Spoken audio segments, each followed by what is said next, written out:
Here's how to back up your Android phone to Google Drive. Now let's swipe up to get to the app drawer and open up your settings.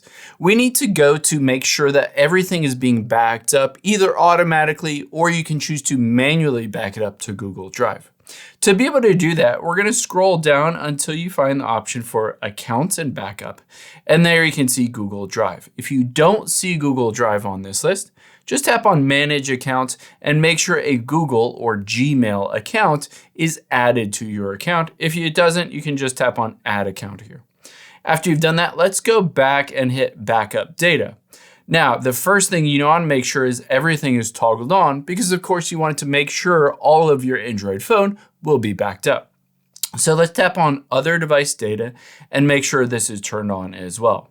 Now go back and just hit Backup Now, and it'll go through the process of backing up. This is important to do before resetting your phone, or if you just want to make sure that everything is backed up in case you lose your phone or it's stolen or something like that.